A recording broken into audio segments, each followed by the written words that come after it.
Good morning, YouTubers. This is RV Lady. It is morning here in Southern California, and it's a blustery day. I'm going to try to get some things done on the RV today. If I can, I'll take you with. Gotta tell ya, uploading this video to YouTube, first of all, it takes like an hour. My God. Who knew? I didn't. As far as editing goes, yeah, I'm not editing. I'm just gonna go with the flow. And one day I'll learn about editing. Right now, I'm just flabbergasted over the time that it takes to upload a video. Okay, enough said about that. I am gonna. I guess what I want you to know is what my future plans are.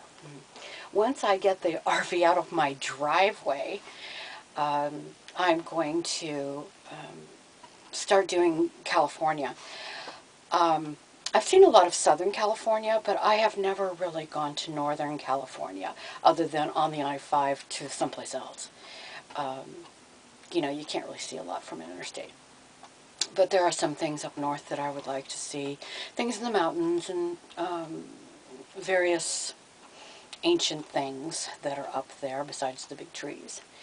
And so I'm going to be heading up to Northern California, probably in March, I'm hoping. And that'll get more settled, hopefully sooner than later. But for now, you know, I'm RVing in my driveway. But after I get done with Northern California, I'm probably going to winter in 2015 in Baja, the tip of Baja, down far. And maybe not Cabo or someplace like that, but, you know, someplace where it's quiet and nice, and I don't care if it's on the Sierra Cortez side or on the Pacific side. It doesn't make any difference to me. You know, the idea is to see stuff, and that's what I want to do. I will then come north. No, I may not. It depends on what's going on here. If I don't have to come north, I'm not going to. I'm going to see about putting my RV on a ferry and going across the Sierra Cortez onto the mainland, and then going from there to the Yucatan. Now, you know, the internet, helpful, but it's not really conclusive on some things, especially when it has to do with Mexico. I'm almost certain I can get on some kind of cargo ship with this RV and take it across to the mainland, but I might be wrong, and in which case then I will be driving north so that I can drive south again. If I don't, seriously, if I don't get to go to the mainland in 2015, then I'm going to do that in 2016. And my destination is the Yucatan Peninsula, and I'll take you along, except for that whole download thing. They're supposed to be slower than we are.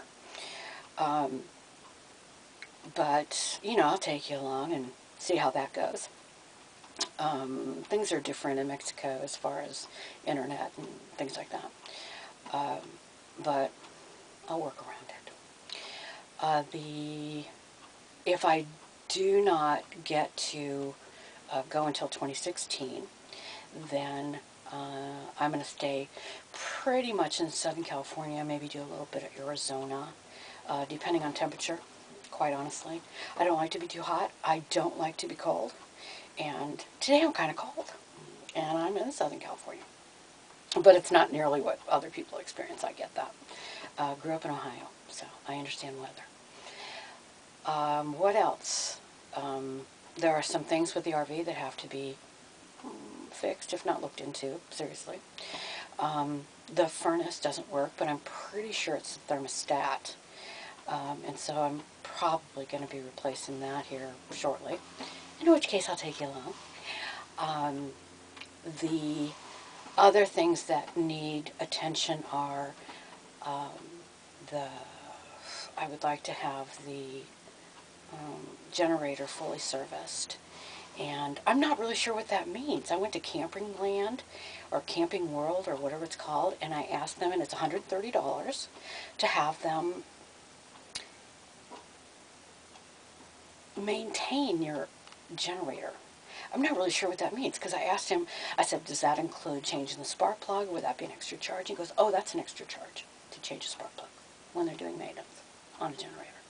So don't really grasp that. But I also know I can't deal with that generator by myself. It's tucked under the RV. It's not really accessible. I haven't figured out how to access it yet, other than getting a forklift and pulling it out of there, which I would not like to do, and I don't want to take it out piecemeal. So I'll probably let them deal with it and make a better deal than they're offering.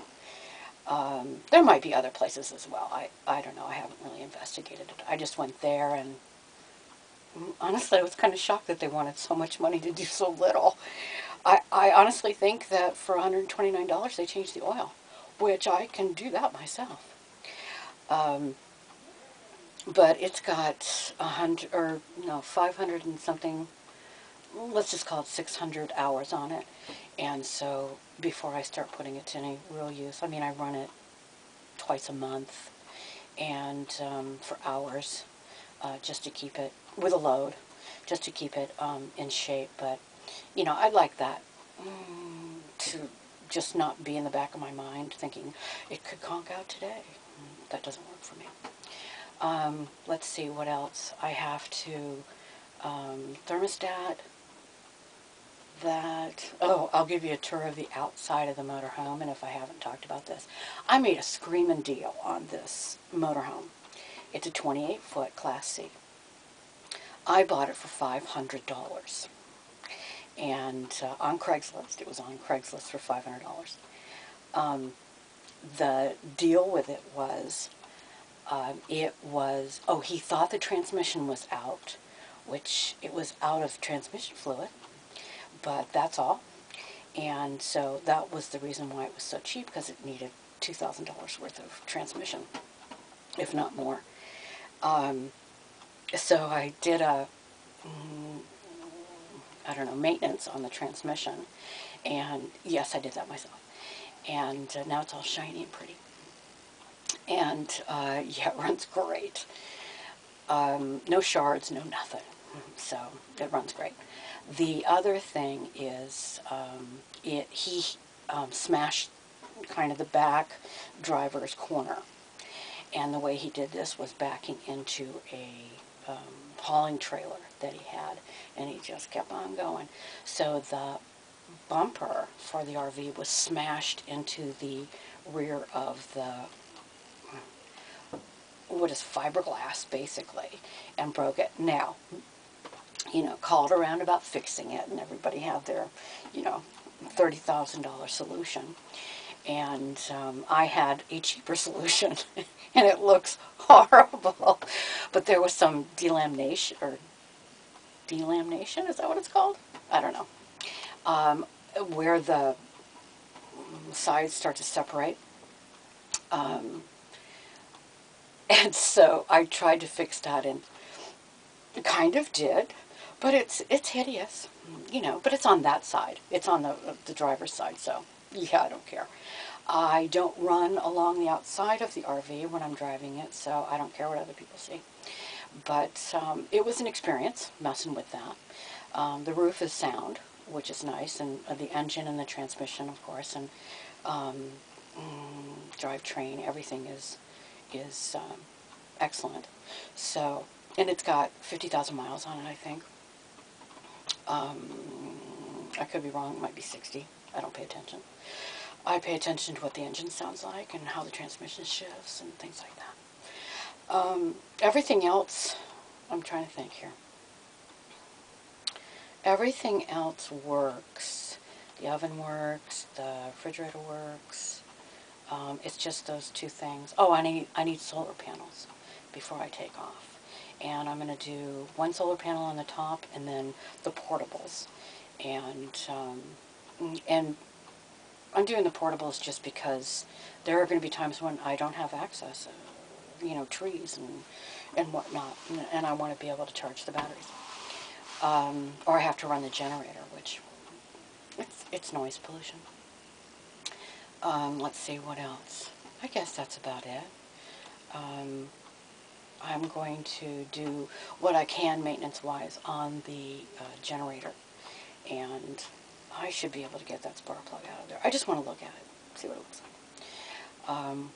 I guess that's about all. And this is a 94, and I recognize the fact that this is old, and this is my beginner RV. And so when it all goes up in smoke, I'm okay with that, kind of. I would like to be able to get some possessions out, but if not, that's okay too. I figure I need to practice because it's 28 feet long. So I definitely need to practice, and I want to get a tow vehicle, a little something, Volkswagen or something to tool around in, so I can park this and then tool around in something else. But, I started to look at those on Craigslist, and I don't know. I'm used to the, good suspensions and stuff like that. The idea of rattling around in a Volkswagen or a Suzuki Samurai just makes my back hurt talking about it. I guess that's all for today. I'm going to try to do one of these a day for a few minutes, and I can keep you guys abreast of what's going on. If you care. That's okay. If you don't, that's okay too. Take care, and I'll see you next time.